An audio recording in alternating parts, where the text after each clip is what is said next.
Bom dia, boa tarde, boa noite. Está começando mais um VaraCast. Hoje tomei o lugar de Ramon, porque Ramon finalmente tirou férias não remuneradas, e não tem chamadinha bonita pro VaraCast para Ramon ficar triste.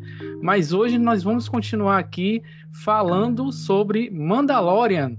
Nós hoje vamos conversar, eu e Bianca, e nosso correspondente internacional também, Mário Bastos. Como ele não está aqui, ele vai ficar em áudio, né? Mas antes eu queria chamar a presença aqui de Bianca. Diga olá, Bianca. Olá, ouvintes. Estamos aqui novamente essa semana. This is the way. This is the way. Vamos descobrir se é mesmo, porque o terceiro episódio dessa terceira temporada, né, que voltou a terceira temporada, como eu já havia comentado, voltou para trazer alegria ao povo brasileiro e ao povo também de Coruscant, ou talvez. E esse episódio convertido, ele chegou com algumas mudanças aí na linha temporal. Talvez tenha sido quase um arrombo aqui. Por pouco eu não achei que ia ser o primeiro episódio de Mandalorian sem Mandalorian, mas não foi. Com Andor. Pois bem, então antes, para começar, nós vamos ouvir aqui o nosso correspondente internacional, Mário Bastos, deixou alguns comentários aqui pra gente.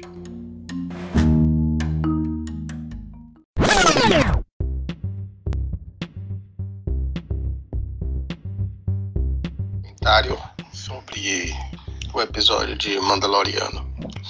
Como tá rolando já a piada aí na internet, é Mandaloriandor agora, né? Porque esse episódio foi um episódio bem atípico, né? Focado em um personagem que eu acho que ninguém esperava ver de novo, que é o cientista especializado em fazer clones. O que dá a entender que realmente aquilo que Jon Favreau e comentou, que ele, Dave Filoni, tem já um plano bem delineado, que já começaram a escrever a quarta temporada. Não é da boca para fora, né? Não é simplesmente para papo para jornalista ouvir. Ali você tem claramente um desvio de narrativa para construir algo mais além. Eu acredito que esse personagem está sendo ali manipulado por aquela outra personagem, a mando de Moff Gideon, que com certeza vai ser um vilão que vai retornar. O Giancarlo Esposito, como eu já tinha falado, foi confirmado na série, né? Então eu acho muito difícil que ele volte só para fazer uma aparição para mostrar Moff Gideon na prisão. Não, provavelmente Moff Gideon ainda vai estar ali mexendo os pauzinhos, né? Como titereiro ali por trás da cortina, de alguma forma, mesmo da prisão. Mas também teve um outro ponto muito importante nesse episódio aí, que o nome do episódio é O Convertido, né? Portanto, pode estar se referindo ao cientista que, pelas manipulações, vai se converter digamos, ser um fiel do Império, né? Ou da Primeira Ordem. Aí pode estar querendo já mostrar o princípio da Primeira Ordem, como muita gente já especulou, até por conta da questão dos clones, que é muito importante para o retorno de Palpatine no episódio 9, mas cânone, né? Eles devem utilizar de alguma forma. Enfim, importante também, o Convertido se refere também a Bo-Katan, né? Que ela é aceita os Filhos do Olho, pela sacerdotisa ali, a forjadora, né? E você percebe claramente que ela tá de olho ali em uma nova forma. Ela também, primeiro, tem aquela coisa de se aceita por uma comunidade, que fica bem claro que ela se sente bem, mas também tem uma coisa dela ver tentar buscar uma nova forma de liderar seu povo. E ela vê isso através da figura do mitossauro, que a gente viu que o mitossauro foi a criatura que provavelmente puxou Din Djarin para as águas, né? No episódio anterior. E ela salvou ele. E no finalzinho mostra ela olhando assim para uma escultura do mitossauro, que é o símbolo dos Mandalorianos, né? E eu acho que vai ter alguma coisa nessa temporada não de Din Djarin se tornar o líder, né, dos Mandalorianos, mas de Bo-Katan se tornar a líder dos Mandalorianos, não mais através do Sabre Negro, mas dominando o mitossauro. E aí a gente preserva o Din Djarin como aquele lobo solitário, né, que é a grande referência da série né? É uma história de pai e filho, e ele provavelmente ajudando Bo-Katan a se tornar a nova líder dos Mandalorianos. E talvez trazendo de volta, buscando um equilíbrio, né, entre o The Way, né, o caminho antigo, e trazendo de volta tradições antigas, mas não de forma tão extremista e radical. Então é isso, falei demais, mas minha contribuição é essa, galera. E tô curtindo muito, embora esse episódio tenha sido atípico, achei muito bom, muito bem construído. E a gente vai ver se faz sentido ou não, como eu disse, mais lá pra frente.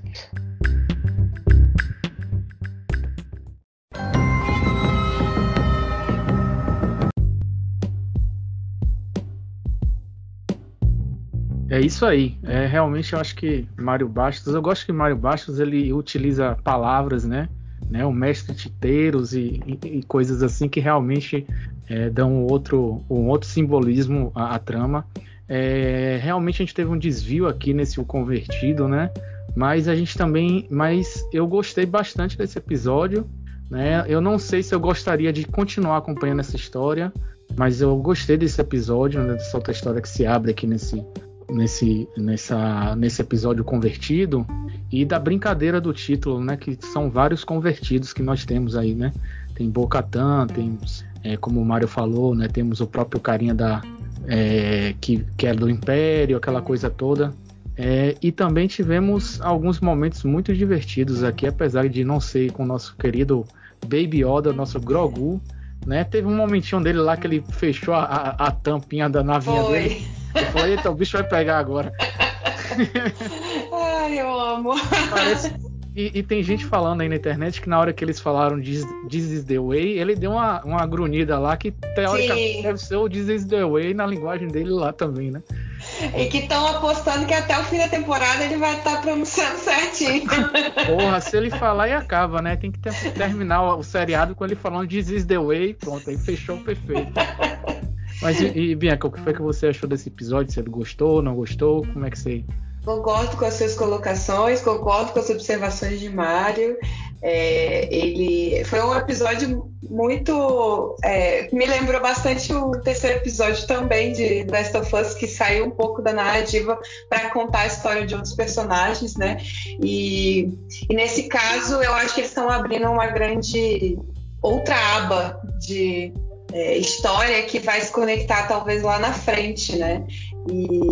E o que eu achei bem bacana mesmo foi que eles trouxeram de fato de forma muito mais rica a questão da política do universo Star Wars, né? De toda a mitologia, que em Andor fez um sucesso grande a série com a crítica por conta dessa pegada, né? E aí eles escolheram colocar isso de uma forma bem crítica mesmo, né? Porque você vê aí que é a Nova República, porém eles têm algumas práticas que se assemelham ao Império. Você vê que há um questionamento em relação à efetividade dessa anistia, se ela realmente é sincera, se esse acompanhamento, você vê ele ali naqueles procedimentos que ele tem que ser acompanhado pelo robozinho e tal, o Dr. Pershing, que no passado foi ele que tentou clonar o Baby Yoda, né, quando o Baby Yoda foi capturado. E ele é um cara que você vê que ele tem um propósito. Ele se apega ao propósito dele, que é muito mais pessoal, muito mais particular. Ele tem um foco de transformar aquilo em algo para o bem da sociedade. E para ele meio que não importa qual é o regime político que está no momento. A própria brincadeira que vocês falaram do Convertido é isso, né? Que ele era o cara do Império, mas ele tá ali disposto. Você abre o episódio com ele discursando ali no Senado, eu acho, né? Ali tá discursando e tá falando como... tá pregando ali em nome da clonagem, né? De toda a ideologia que ele acredita de desenvolvimento científico, né? E ele está disposto a empregar esse conhecimento em prol da República. Só que aí a República, a exemplo de outros regimes, aí ela entra numa espécie de regime totalitário, né? Porque ela acaba cortando as asinhas e meio que sendo um regime também opressor nesse sentido, né? Tipo, não, a gente não quer isso, as regras impedem esse tipo de pesquisa, não vamos fazer, e aí culmina no que eu achei mais bizarro de tudo, né? Que aí eles colocam um ponto de comum com o Império, que é naquele momento em que eles estão lobotomizando o cara, tipo, é um cúmulo da opressão. Então você vê que mesmo sendo um regime que se propõe ser do bem, se propõe ser mais democrático e abraçar a diversidade, nesse momento eles estão cometendo equívocos e cometendo erros que estão se assemelhando ao que eles mesmos tentaram derrubar no passado, no regime do Império, né? E o que, como o Mário falou também nas colocações dele, vai assim fazer a gente entender um pouco de como que isso acabou culminando lá na Primeira Ordem, né? Eu achei isso muito legal. Sim, sim. Essa discussão, nessa parte aí dessa discussão política também me motivou bastante. É aquela brincadeira que Rian Johnson tinha feito na parte que muitos não gostam do episódio 8, né? Aquela parte do cassino, e aí o personagem de Benício Del Toro explica, não importa para que lado eles estão sempre vendendo armas. Então, assim, eles passearam nessa onda, dessa área cinza aí, de querer equiparar, né? Um lado com o outro. E também a questão da discussão da anistia, que é até uma discussão relevante, né, nos tempos que a gente está atualmente, principalmente aqui no Brasil, né, que a gente está toda essa discussão de sem anistia, mas até quando a gente vai poder diferenciar quais são as pessoas que a gente vai perdoar, né, que têm condições de nos ajudar num novo governo, num novo sistema político, ou quais são as pessoas que não podem, né? Então, eu acho que, na verdade, eles estão eles estão mostrando também essa questão muito, muito cinza aí, né, dessas linhas, como você falou, né, que eles acabam se assemelhando. Então, assim, é como se fosse aquele meio termo para mostrar a derrocada da Nova República, né, e o surgimento da Primeira Ordem, né. Essa parte que o Mário lembrou aí, em questão da clonagem, talvez seja uma parte que ninguém gosta de lembrar realmente, pelo menos eu não. Essa parte de Palpatine é toda muito triste, né? Eu acho que é muito triste no sentido, porque a gente fala aqui em Salvador, né? Triste no sentido de ruim mesmo, muito desprezível, assim. E a parte já de Mandalorian, ficou até um corte meio do nada, assim, eu achei, né? Vamos sumir aqui. Eu até pensei, eles vão aparecer em Conceição da Mesa daqui a pouco, como para um lugar onde ninguém vai achar as naves, né? Mas o que eu acho que é interessante é que eles comparam essa questão da crença, fé dos Mandalorianos com a questão política, meio que nessa coisa de você questionar a sua fé cega. Tipo, você não pode acreditar cegamente nas coisas, né? Tudo é meio que essa zona cinza aí que você falou. Você tem razão mesmo. E então esse episódio, assim, eu acho que foi bem escrito.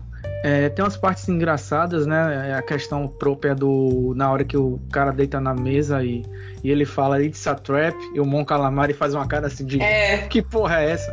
Eu dei bastante risada naquela hora, apesar de ser um momento terrível, né? Então, muito engraçado. E também a questão do próprio, como a gente fala, né? Quem nunca foi num date, que na verdade é aquele esquema de seita, né? O cara, quando entrou ali, ela deve ver que porra, onde é que eu vim parar? Vão vender esse Polishop pra mim, que porra é essa? É realmente até o próprio o cientista também caiu meio nessa onda, né? Caiu no papo da mulher lá, e assim, eu achei até um plot twist que não tava esperando, tá?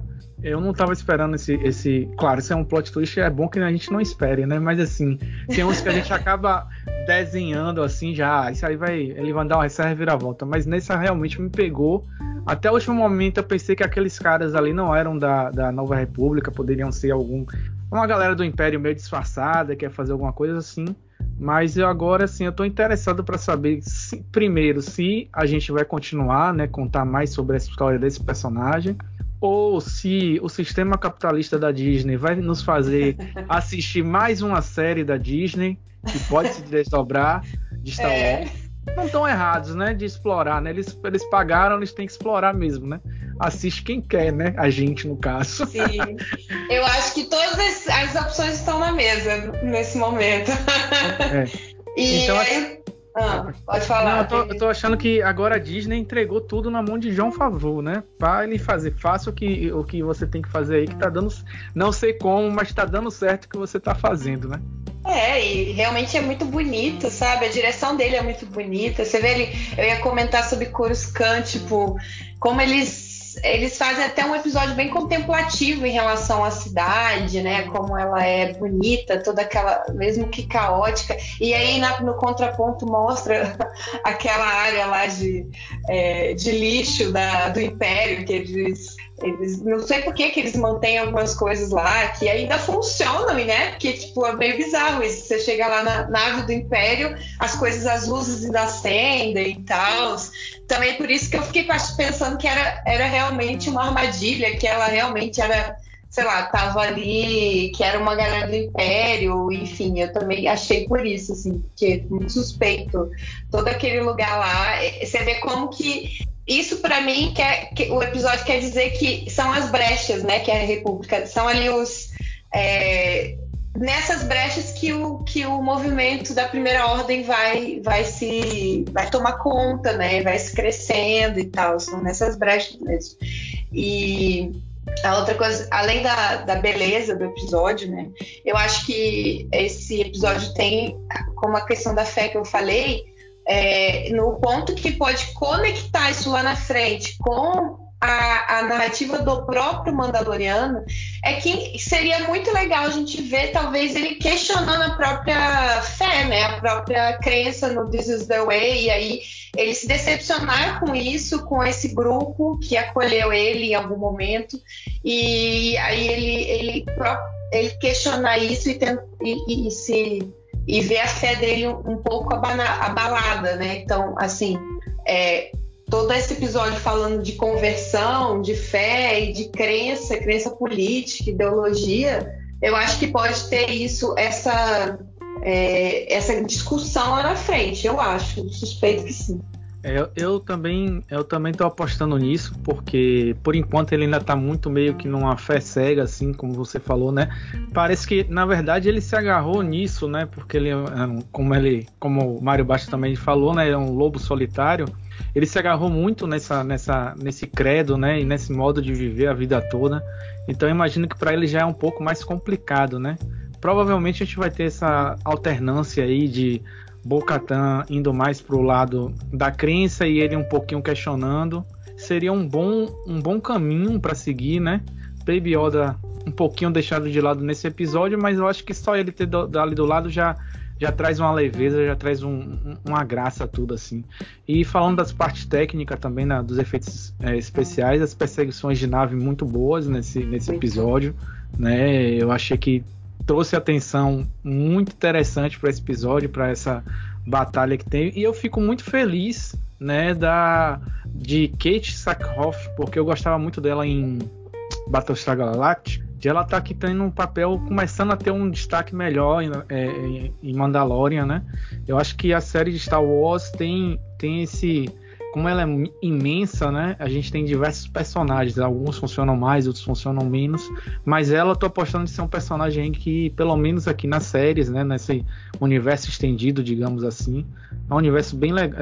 É um personagem bem interessante de se acompanhar, né? Não sei ainda o que é que a Disney vai fazer do futuro de Star Wars, né? Mas pensando na Disney, né? Porque a Disney tem em mãos agora, ela tá com um produto número 1 de Star Wars aqui, né? Junto com Andor, também foi uma série foda também. Então, assim, eles estão seguindo um caminho, eles estão percebendo que George Lucas tentou fazer com o episódio 2, né? Aquela questão mais política, mas ele não soube tornar um negócio interessante, porque não precisa ser divertido, mas pelo menos interessante, né? E aqui a galera tá sabendo trabalhar mais. Mas para você, o que é que você acha que tá esperando aí daqui para frente, dos próximos episódios? O que é que você enxerga aí que pode tornar Mandalorian, essa terceira temporada, melhor ainda do que as outras? Eu continuo acreditando, ao contrário de Mário, que falou que acha que a Bo-Katan que vai assumir a liderança dos Mandalorianos.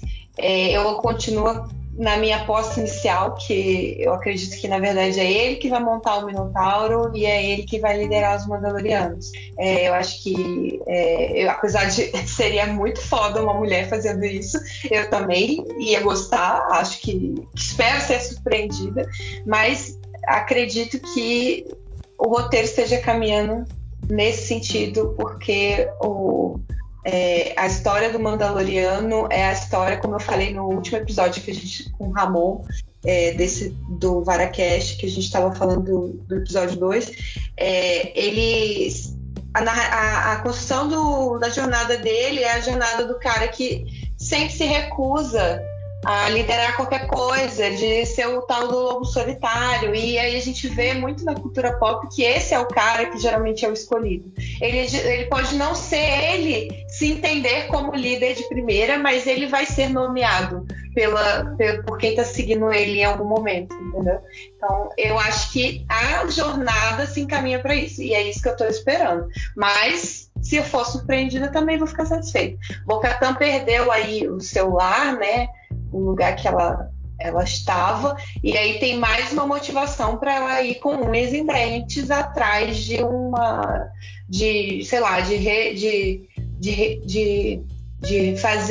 colocar todo mundo de volta lá em Mandalore, né?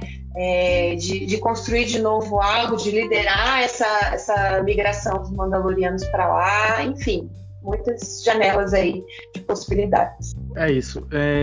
Para mim também foi tudo que a gente discutiu aqui foi mais ou menos o que a gente estava preparando para esse episódio. Não sei se Bianca tem mais alguma coisa a adicionar, mas eu estou aguardando aqui ansiosamente novamente o quarto episódio. Essas temporadas, por favor, continuem uma vez por semana para dar tempo de a gente respirar, gravar o programa, vocês ouvirem e a gente discutir também o episódio. Eu acho que quando vai maratonando a gente perde muita coisa, né?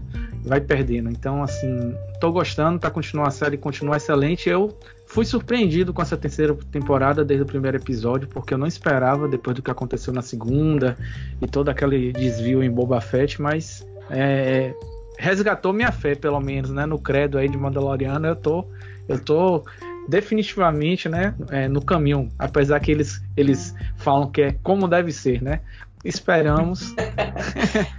E a série tá tentando, né, fazer carreira solo, meio que sem muito a figura muleta ali do nosso Baby Yoda, porque ele é uma estrela muito fundamental ali, né, mas eles estão tentando fazer com que a narrativa caminhe sozinha sem ele também, né. Sim, até porque o universo é muito grande, né, e uma das discussões também tem nesse episódio que para governar um universo desse tamanho, eu não sei se nenhum dos dois modelos vai ser possível, né? Tem a orla exterior, tem muita coisa que acontece, né?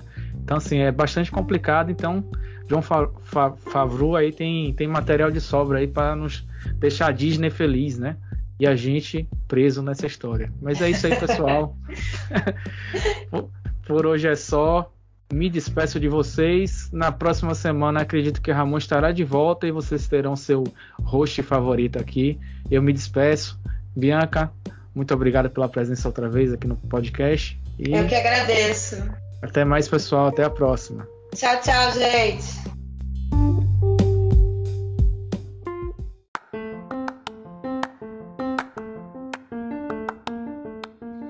Varacast é um oferecimento da rede Pocilga de podcasts. O nosso site é o pocilga.com.br. Nossas redes sociais, Twitter, Instagram e Facebook estão como The Pocilga, THE Pocilga. Nosso e-mail é o contato@pocilga.com.br. Ouça também nossos outros podcasts como Suco de Umbives e o Radiola Torresmo Drops. Por último, e não menos importante, não se assustem e tenham calma. Vara está para porcos, assim como a alcatéia está para lobos.